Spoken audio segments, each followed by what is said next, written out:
कहने को तो भारत जो है विश्व का सबसे बड़ा लोकतंत्र वाला देश है और हमारे यहाँ लोकतंत्र और जो वोटिंग होता है उसे हम एक त्योहार की तरह मनाते हैं। लेकिन पता है, लेकिन इसी के जो कुछ देवता है, लोकतंत्र के जो देवता है, वो इसे बदनाम करके रख दिए है। इस लोकतंत्र का जो चेहरा है वो बदल के रख दिए है।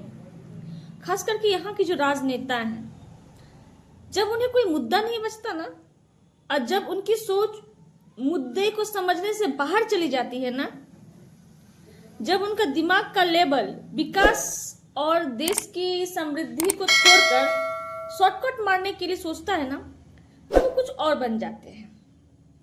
अब जरा देखिए महाराष्ट्र की बात है। महाराष्ट्र के जो चुनाव हुए, उसके जो नतीजे आए, उसके अनुसार बीजेपी वहां की सरकार बनी।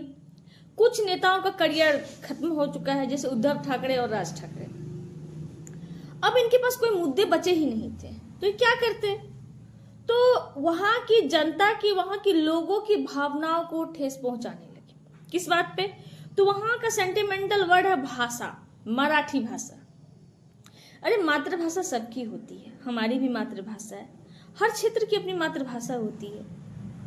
तो उनके जज्बातों को भड़का के, उनके मनोभावना को इतना सुलगा दिया गया कि लोग वहां पे विरोध प्रदर्शन करने लगे। अच्छा, एक बात समझ में नहीं आती, जहां भाषा का विवाद है तो ये गरीब लोगों से ये भाषा क्यों पूछा जाता है? हमने तो कभी नहीं सुना कि अमीर राजनेताओं से उनसे पूछा गया हो कि आप किसी हिंदी भाषी क्षेत्र से आए हैं या बिहार के क्षेत्र से आए हैं। अभी यही उद्धव ठाकरे अगर बिहार के लोगों से गठबंधन करते हैं, बिहार के नेताओं से गठबंधन करते हैं, तो क्या उनसे वो सवाल पूछेंगे कि आप बिहारी हैं तो क्या आपको मराठी बोलने आती है? नहीं, उनसे ये सवाल नहीं पूछेंगे क्योंकि वो बड़े बड़े राजनेता हैं। लेकिन ये सवाल किससे पूछा जाएगा? तो pizza delivery boy, auto driver, truck driver, restaurant वाले या आम इंसान के लोगों से भाषा पूछा जाता है। अगर मराठी बोलनी आती है तो आप महाराष्ट्र में रहिए, नहीं बोलनी है तो महाराष्ट्र छोड़ दीजिए। ये क्या है भाई? क्या महाराष्ट्र भारत का हिस्सा नहीं रहा? ये सिर्फ भाषा विवाद सिर्फ महाराष्ट्र की बात नहीं है। खैर, ये तो आजकल का फैशन हो चुका है, हर राजनेताओं को एकदम अच्छा फैशन है। जब उन्हें कोई मुद्दा नहीं मिलता तो वो बस दो चार भाषा की बात कर लेते हैं। अगर हम बंगाल की बात करेंगे तो वहां पे सीधा बोल दिया जाता है कि हिंदी ना चलबे, बिहारी ना चलबे। झारखंड की बात कर ले तो झारखंड में भी है भोजपुरिया ना चलतो। डायरेक्ट कहा जाता है कि भोजपुरिया ना चलतो। लेकिन जब यहाँ के लोगों को, झारखंड के लोगों को किसी समारोह में नाच गाना करना पड़ता है, तब ये भोजपुरी गाना क्यों बजाते हैं? तब तो ये मजबूर हो जाते हैं भोजपुरी गाना बजाने के लिए। कहते थे भोजपुरिया नहीं चलबो। अच्छा खैर छोड़िए, यहाँ की बात छोड़िए। तेलुगु, तमिल, कन्नड़, ये हर जगह हम हिंदी का बाइकआउट करते। क्यों?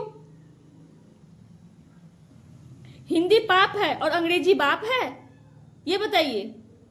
अगर आपके महाराष्ट्र में कोई अंग्रेजी में बात करता है, अगर पश्चिम बंगाल में कोई अंग्रेजी में बात करता है, तब आप विरोध करने क्यों नहीं जाते हैं? अगर आपकी मातृभाषा या आपकी क्षेत्रीय भाषा आपका सम्मान है तो हिंदी आपके सर का ताज है। तो आप अंग्रेजी का विरोध क्यों नहीं करते? अंग्रेजी का भी विरोध कीजिए ना। हम अंग्रेजी को सहृदय अपना लेते कहीं भी चल के, लेकिन दूसरे क्षेत्र की भाषाओं का अपमान क्यों करते हैं? खास करके ये राजनेता। नहीं, आम लोगों को कोई मतलब नहीं हम कौन सा भाषा बोलते हैं। अगर मैं झारखंड में रहती हूँ, मैं अगर यहाँ की झारखंडी लोगों से मिलूंगी तो उससे कोई लेना देना नहीं है मैं कौन सा भाषा में बात कर रही हूँ। बस एक संचार का माध्यम है जो उनकी मन की बात, मेरी मन की बात मिक्स हो जाए, बस हमें इतना ही मतलब होता है।